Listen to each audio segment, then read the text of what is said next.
मित्रांनो नमस्कार. एका नवीन व्हिडिओमध्ये तुम्हा सर्वांचं पुन्हा एकदा स्वागत. मित्रांनो, आजच्या व्हिडिओचा एक असा विषय आहे की अनेक वेळा आपल्याला प्रश्न पडतो की आजार हे श्रीमंतांनाच का होतात.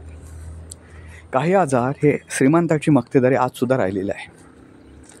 तर नेमकं आजच्या व्हिडिओतून जाणून घेऊया आपण की काही ठराविक आजार आहेत ते गरिबांना का होत नाही. तर मित्रांनो, त्याची काही रहस्य अशी आहेत. श्रीमंतांसाठीच श्रीमंत जर असेल तर त्यालाच आजार होण्याचं काही कारण नाही. पण आपण श्रीमंत झालो ना मित्रांनो की काही गोष्टी विसरून जातो आणि काही ज्या गोष्टी आपल्याला अनावश्यक असतात त्या आपण आयुष्यात आणतो. म्हणजे काय, तुमच्याकडे पैसा खुळखुळायला लागला, आता आजार होणार वेगवेगळे, कॅन्सर असेल किंवा इतर आजार असते, मूळव्याध असेल किंवा जे आजार, मूळव्याध तर सामान्य नाही होतो, पण असे जे काही आजार आहेत तुम्हाला सांगतो, ते आजार मुख्यत्वे करून काय होतात, तुमच्या खाण्यापिण्याच्या सवयी चुकीच्या असणं, त्याच्यामुळे आजार होतात. तिसरी गोष्ट म्हणजे तुमचं चलनवलन शरीराचं थांबलं की आजार होतात. आता कसं आहे माहिती आहे का, तुम्ही खूप गरिबीत कष्ट केलेले आहेत, गरिबी येत असताना कष्ट केलेले आहेत, गरिबी दिवस काढलेले आहेत. तर त्यावेळी कसं असतं माहिती आहे का, कष्ट तुम्हाला चुकत नाही, तुम्हाला कष्ट करावेच लागतात, त्याशिवाय तुम्हाला काही खाणं पिणं मिळत नाही. त्यामुळे अंगमेहनतीची कामं करायला लागतात किंवा तुम्हाला शरीराचं चलनवलन तर होतंच ते काम करत असताना.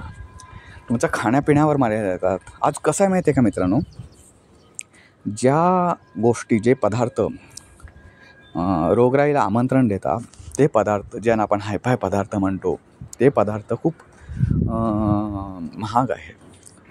त्यामुळे ते श्रीमंताची मक्तेदारी आहे. उदाहरणार्थ पिझ्झा असेल, बर्गर असेल किंवा KFCचं चिकन असेल वगैरे वगैरे, याच्या गोष्टी आहेत ते श्रीमंताची मक्तेदारी राहिलेली आहे. त्या गरिबांना परवडत नाही, गरिबी ते घेत नाही का, तर त्यांच्या खिशाला ते परवडणार नाही.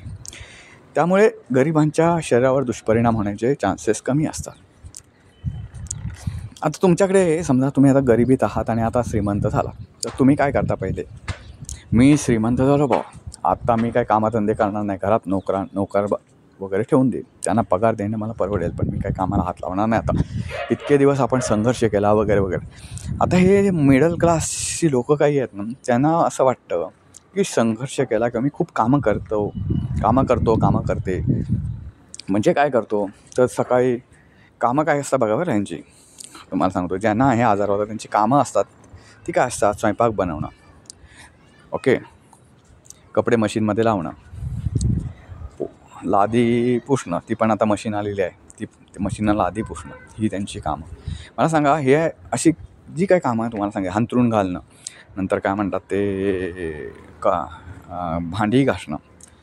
तर मला सांगा, ह्या जी कामांची मी तुम्हाला यादी वाचून दाखवली, त्या कुठल्या कामामध्ये तुमच्या शरीराचं इतकं जे हे होतात, आपल्या शरीरामध्ये वेगवेगळे घटक तयार होतात, ते कुठे कामी येणारे आहेत सांग बरं. कुठलंही कामातून तुमच्या शरीरातले ते घटक वापरले जात नाही.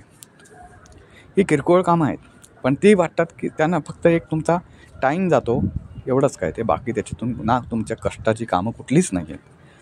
त्यामुळे आपल्याला वाटतं की आपण खूप काम केलं, आपण दमला तुम्ही, पण तुमच्या शरीराला जे गोष्टी घटक आहेत, जे कष्ट केल्यानंतर ज्या तुमच्या गोष्टी काही हे होतात, उदाहरणार्थ तुम्ही आता व्यायामशाळेत गेलात की तुमचे कॅलरीज बर्न होतात असं म्हटलं जातं, ते कॅलरीज बर्न होत नाही या कामानं.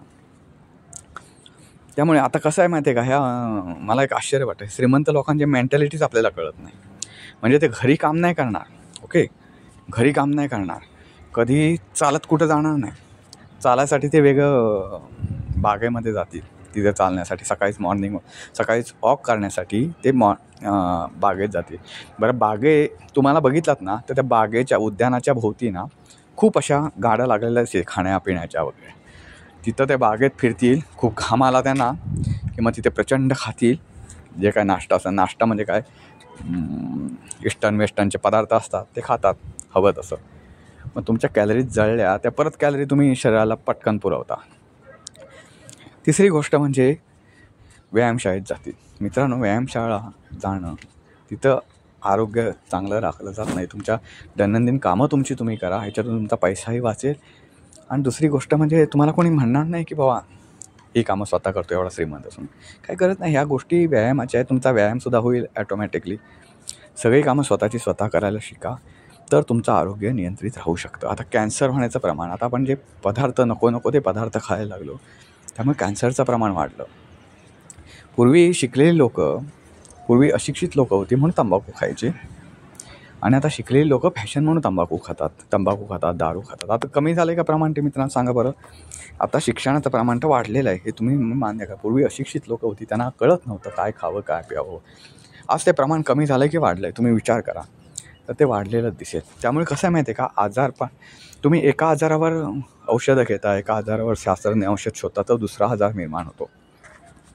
ह्या ज्या गोष्टी आहेत ना मित्रांनो, त्या श्रीमंतांना श्रीमंतांना होतात. त्याचं कारणं तुम्हाला मी सांगितली. आहारातलं त्यांच्या होणार बदल. गरीब आणि श्रीमंताच्या आहारामध्ये खूप डिफरन्स आहे.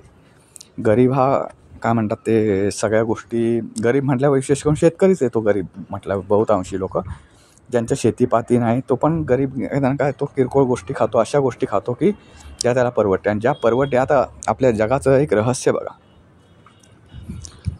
ज्या गोष्टींना आजार होतात त्या गोष्टी प्रचंड महाग आहेत. म्हणजे पिझ्झा असेल, बर्गर असेल, किंवा आणि कुठल्या गोष्टी असेल, ज्याच्यामुळे KFC असेल, या खूप प्रचंड महाग आहे. ज्याच्यामुळे आजार होतात, कॅन्सरसारखे भयानक आजार होतात, त्या गोष्टी महाग आहेत.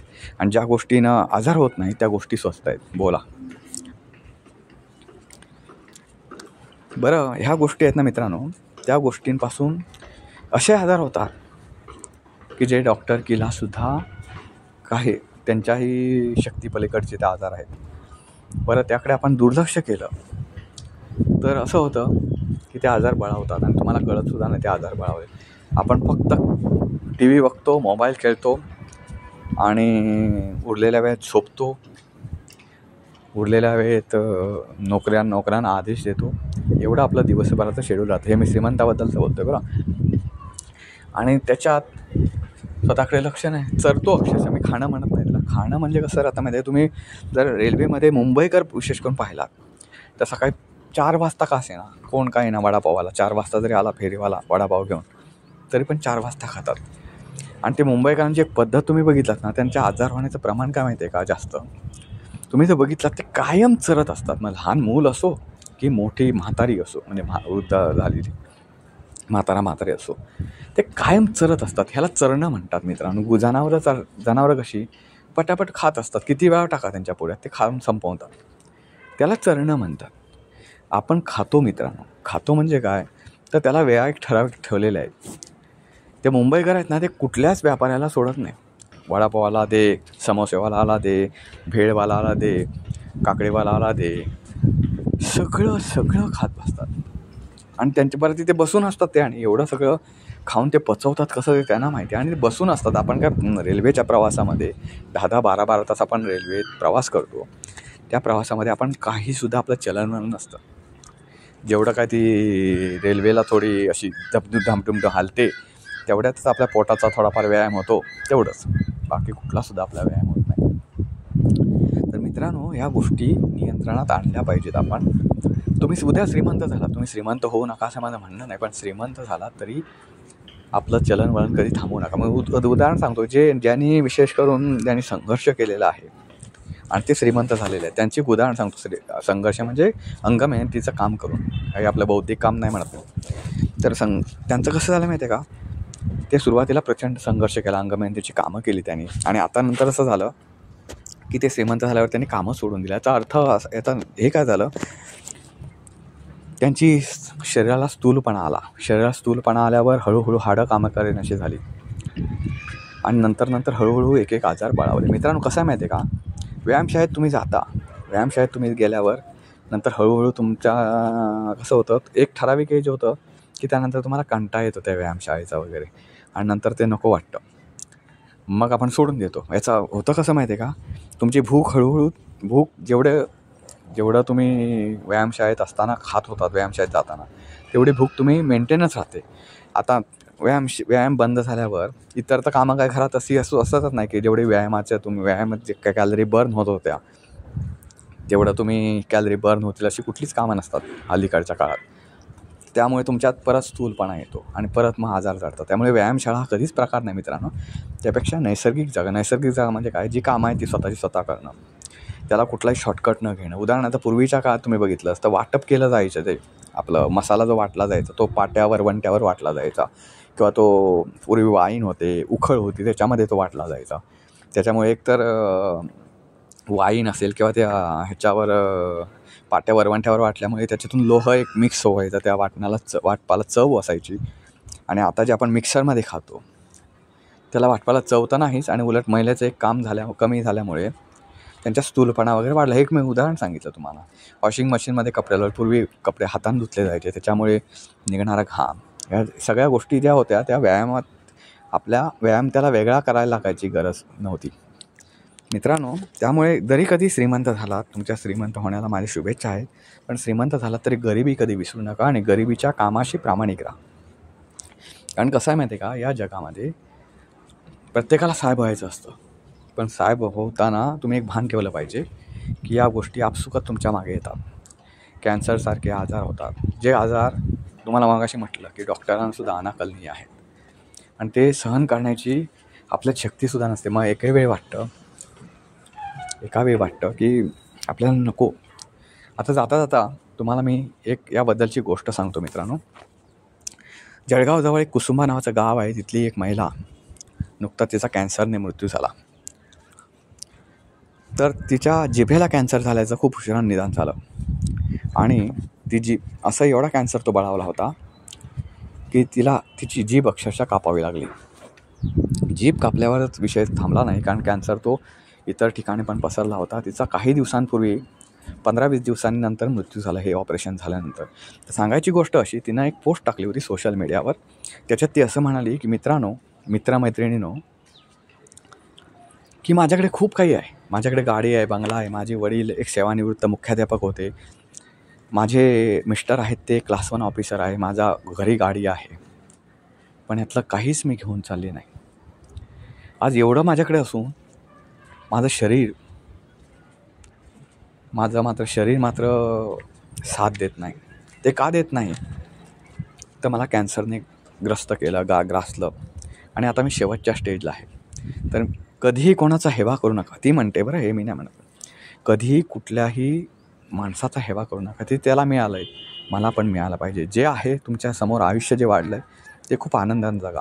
आज तुम्ही बघताय की माझा नवरा क्लास 1 ऑफिसर आहे, माझ्या घरी बंगला आहे, माझा बंगला आहे, माझ्याकडे कार आहे वगैरे वगैरे, सगळं काही माझ्याकडे सुख आहे, पण मला जगता येत नाही. देवानं मला माझ्याकडून मला जेव्हा न्यायचं तेव्हा देऊन येतो आहे. त्यामुळे कधीही याचा हे बाळगू नका. जे आहे ते सगळं आपण इथेच सोडून जातो असतो, असा त्यामुळे मित्रमैत्रिणीनं खूप आनंदाने जगा, अशा नावाची ती पोस्ट होती. ती पोस्ट टाकल्यानंतर 5 ते 6 दिवसांनी तिचा मृत्यू झाला. मित्रांनो, काही गोष्टी अशा असतात ज्या आपल्याला अनाकलनीय असतात, त्यामुळे कुठल्याही गोष्टीचा हेवा बाळगू नका, आणि खूप खूप नैसर्गिक जगा. सेंद्रियची पद्धत आता आली मित्रांनो, सेंद्रिय तर खाच, पण हे सेंद्रिय खाता पिझ्झा बर्गरला सोडा. ज्या गोष्टीत नैसर्गिक काही नसताना काही हे टाकले, रंग बघून अन्नाचं क्वालिटी ठरवू नका मित्रांनो, कारण अन्नामध्ये रंग मिक्सअप करूनसुद्धा ते रंगीत बनवलेलं असतं. त्यामुळे रंग बघून करू नका, ते किती क्वालिटीचं आहे आणि त्याच्यात काय काय वापरलं आहे ते बघून काय खायचं ते ठरवा. तिसरी गोष्ट म्हणजे आपण जेवढं खातो ना तेवढंच काम करायला शिका. खाऊन कधीही लगेचच बसू नका. थोड्याफार ते जिरवा खाल्लेलं, विशेष करून रात्रीच्या वेळी आपण जे खातो तसंच लोकांना झोपायची सवय. मित्रांनो, शतपावली करा. पूर्वीच्या काळात जे या गोष्टी होत्या ना, ज्यांना आपण अडाणी म्हणतो, त्याने खूप गोष्टी आपल्याला, ज्ञानाचं भांडवल आपल्याला समोर दिलेलं आहे.